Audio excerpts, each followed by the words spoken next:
There's some massive barker's nest. Got some beautiful old buildings around this place too, so have a look at that. The old sucker just there. In the warmer months, this town absolutely goes off. I'm back before it started to rain. It's coming down now as I speak.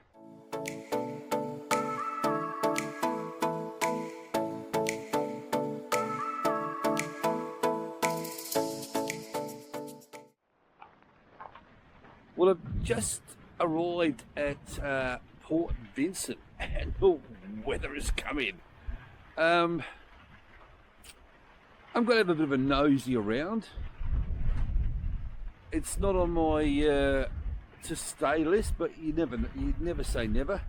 But I'm coming along the old road, the old coast road, which is quite interesting when you're travelling around Yorke Peninsula. And I found this little spot here above the marina, Port Vincent Marina. Now have a look, there's the marina down there.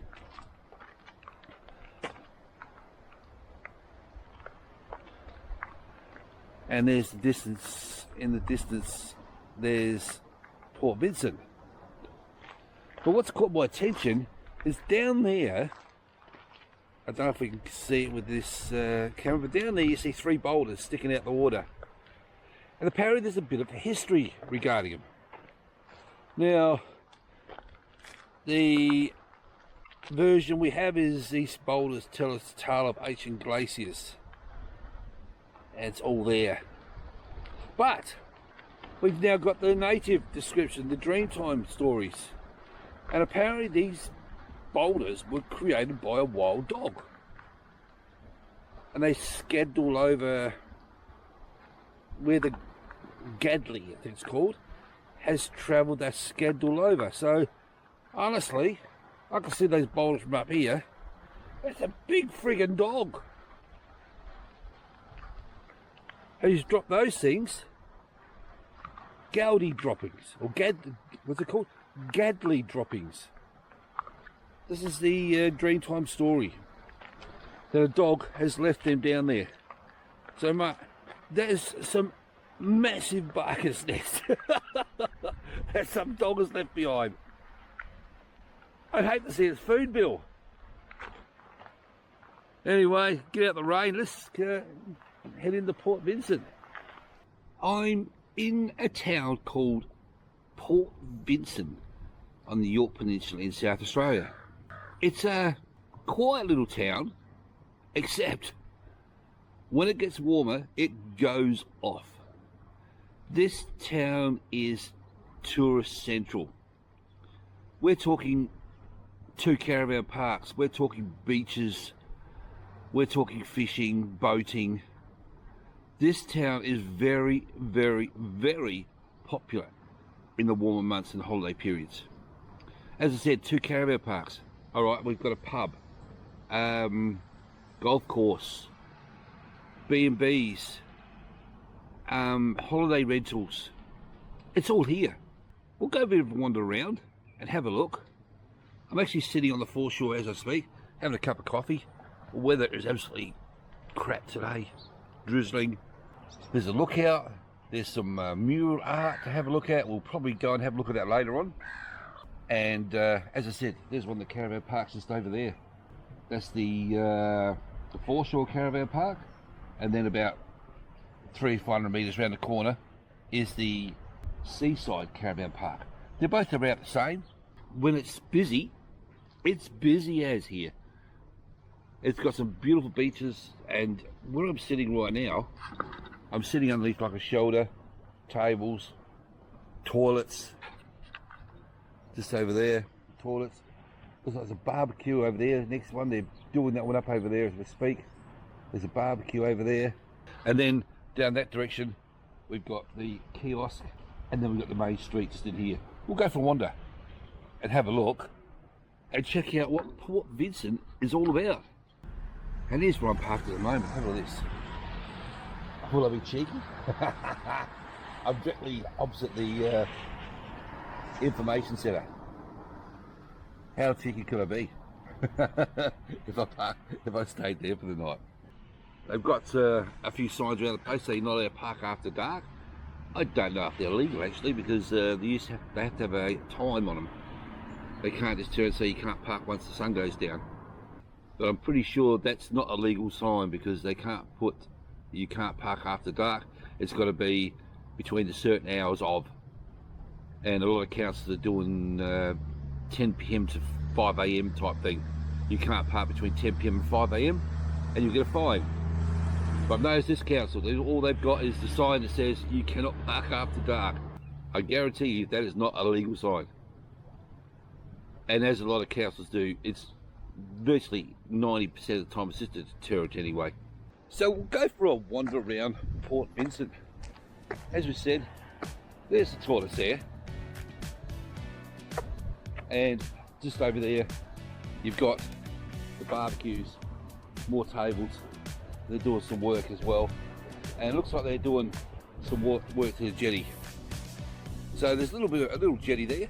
They're doing a bit of work on it.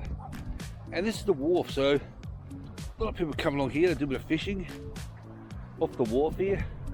No diving or jumping, I don't know why they do that.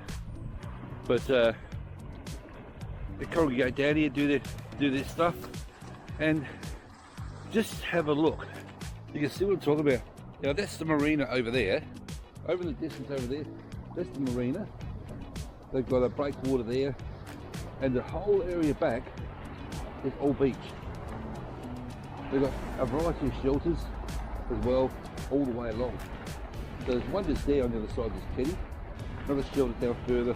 So it looks like it's fairly safe to have a swim.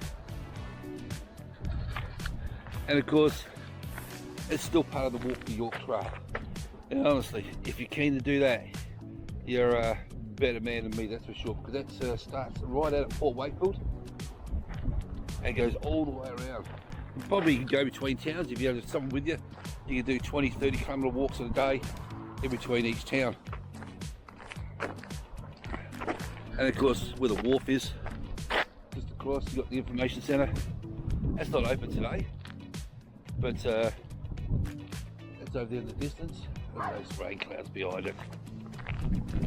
So we'll keep wandering to see what Port Vincent has to offer.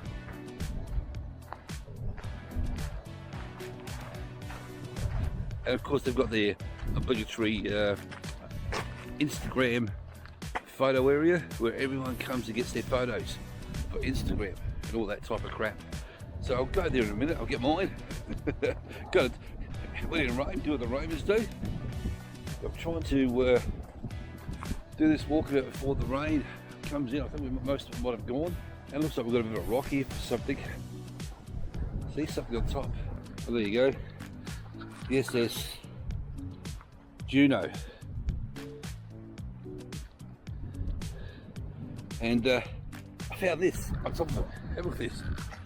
This is the, it's a craze they do now and again. They paint rocks, place them in places, and when you find one, pass it on and get online, and I think it's a Facebook group. You go in there and you can tell them where you put it. We actually found one many years ago at the Daintree Forest that was made in Elizabeth in South Australia. So it was crazy. Anyway, mate, where how far these rocks can travel. So I picked one up here. I'll probably drop it on my travels and post on Facebook, because a lot of kids love to see where their stuff goes to, where the people, well, not just kids either, a lot of people just like to see where their stuff goes to. There we go. Hello from Fort Vincent. So there it is, the Instagram surround, well, they do their photos or whatever they do anyway. And the Romans do what the Romans do. I just did the same for myself. You never know. We'll go for a wander up the main street and have a look and see what's all about. I went for a drive-through earlier. Look, it's, when it comes to commercial wise, it's not very big. So you got a coffee shop.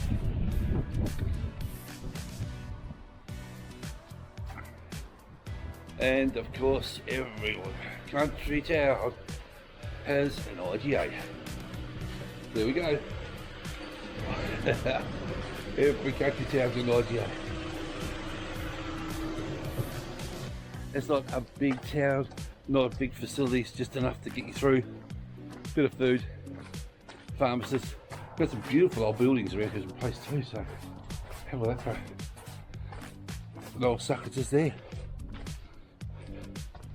Some great old buildings, and they've got like I said, a lot of motel and apartments around the place, as well as B&Bs, and a lot of rentals, holiday rentals. I did see a fair few of them around the place.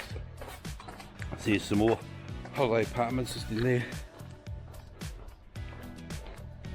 So you don't need to be a van or a caravan to come to Port Vincent. Just pack the car and head out here. 24-hour petrol station, self-serve, and of course you walk up and wander. You sit there for an hour, no rain. You think, okay, no worries, let's go. There's no real dark clouds. Ventnor Hotel. Don't know why they don't call it the Vincent. Everyone knows about the Vincent, but at least I'm out in the rain for a while. And of course they've got everything in there.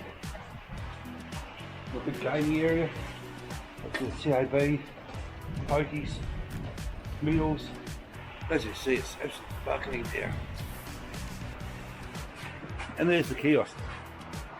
And there's the big caravan park on the end, foreshore. One down the end there. Port Vincent. It's where.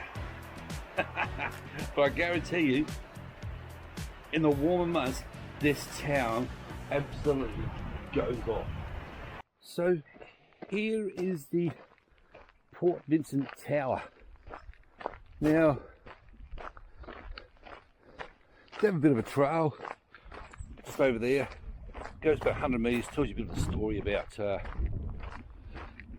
how they painted this and etc, etc. It looks pretty good. I've seen some shockers in my life.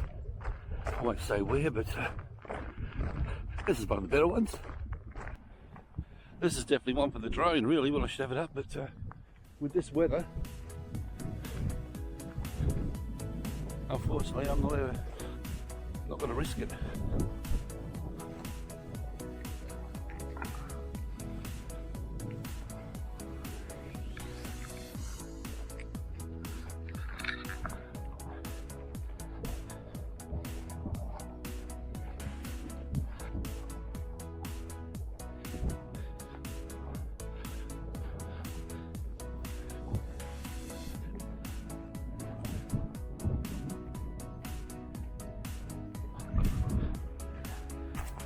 And I can't go any further than where I am. So that's the tower mural. There's a fence just here, that's why I can't go any further. So there is there. The water tower take mural, Port Vincent. Took them 3 weeks to do.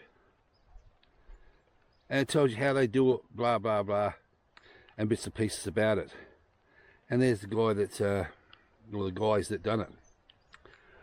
So there, and there's also the, what do you call them, the QR code, whatever it is. Scan on that, you can give you more information. But right now, I'm back before it started to rain. It's coming down now as I speak. And as I was telling you earlier about all the places that you could stay in Port Vincent, just outside the tank tower, guess what I find? A hostel.